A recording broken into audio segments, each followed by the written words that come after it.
नमस्कार भाइयों और बहनों। लीजिए, पहली राइड रैपिडो में एक्सेप्ट करने के बाद और इन भाई साहब को देखने के बाद पता नहीं क्यों दिल में चिढ़ मचने लगी। क्यों? क्योंकि इनकी जुल्फे ही कुछ ऐसी थी और हमारे सर पर जुल्फे ही गायब हैं। खैर भाई, इनको नोएडा केरला गाड़ी के पीछे छोड़ने के बाद जब रैपिडो के ऐप में अमाउंट देखी तो भाई 8 रुपए से भी ऊपर की मिली। अभी 8 रुपए की कमाई हो रही तो एक राइड और एक्सेप्ट कर ली। और ये भाई साहब इशारा कर रहे थे, देखो ब्लॉगर के साथ जा रहे हो। खैर, डिफेंडर को पार्क करते हुए हमने जब बोर्ड देखा तो सोचा क्यों ना हरिद्वार ही चला जाए, लेकिन ये भाई साहब तो सूर्यनगर में ही उतर गए। खैर भाई, रैपिडो पे ट्रिप एंड करी और कहीं जाने के तुरंत बाद ही भाई हमने अमाउंट देखी। कमाई तो बहुत अच्छी हो रही थी, लेकिन रैपिडो इंतजार कहाँ करने देता है और इसने अपनी पूरी दुश्मनी निकाली और तुरंत ही हमें एक राइड और दे दी। भाई चलो चलते हैं। अभी हम आगे बढ़ ही रहे थे तभी अचानक एक कबूतर आ गया और वहीं पर हमने देखा एक ई रिक्शा वाला एक कुतिया को लेके जा रहा था, इसलिए कुत्ते गुस्सा हो गए। खैर भाई, हमने मैडम से पूछा कि कोई और कुतिया है यहाँ पर। मैडम ने बोला है, आप टेंशन मत लो, ये कुत्ते शांत हो जाएंगे। लेकिन एक कुत्ता हमें भी घूरने लगा। हमने कहा भाई, हम तेरी कुतिया को लेके नहीं जा रहे हैं। खैर, दिल्ली की सड़कों पे बारिश से बचते हुए और अक्षरधाम मेट्रो स्टेशन के पास से नोएडा की तरफ मुड़ते हुए जादुई फ्लाईओवर के नीचे से निकलने के तुरंत बाद ही हमने इन्हें डीएलएफ मॉल पर छोड़ दिया। और वहाँ पर पेमेंट लेने के बाद हमारी कमर की हालत बहुत ही खराब हो गई तो हमारे दिल से निकला,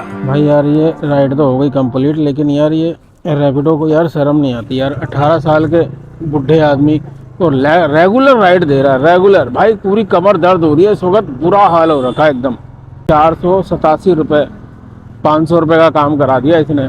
अब भाई, रैपिडो तो न जाने किस पूर्व जन्म के हमसे बदले ले रहा था और लगातार हमें राइड दे रहा था, लेकिन हम भी कम नहीं। हमने कसम खा ली कि अब जो राइड उठाएंगे, चाहे वो 188 रुपए की हो या फिर 80 रुपए की हो, हम भाई अपने घर की तरफ ही राइड उठाएंगे। और यही सोचते सोचते हमने मन में एक रैपिडो मंत्र का जाप किया और रैपिडो मंत्र के जाप करने के तुरंत बाद ही हमें, जी हाँ, हमें पास से ही एक राइड आ गई। और वहां से ये नन्हे मुन्ने से दाढ़ी वाले बच्चे को हमने बैठाया और बैठाकर इनको इनके घर के पास, यानी कि अपने ही घर के पास ड्रॉप कर दिया। अब चलिए बात कर लेते हैं आज की कमाई की। तो 616 रुपए और कितनी राइड में? जी हाँ, सिर्फ 5 राइड के अंदर। यही तो कमाल है रैपिडो का। लेकिन रैपिडो से एक शिकायत भी है कि भाई, हम जैसे 45 साल के जवानों के लिए थोड़ा सा रुक रुक कर राइड दिया करो। और दोस्तों, अगर आप भी जानना चाहते हैं कि एक के बाद एक लंबी लंबी राइड हम कैसे उठाते हैं, तो चैनल को सब्सक्राइब जरूर कर लीजिएगा, क्योंकि अगले शनिवार हम ये राज खोल देंगे।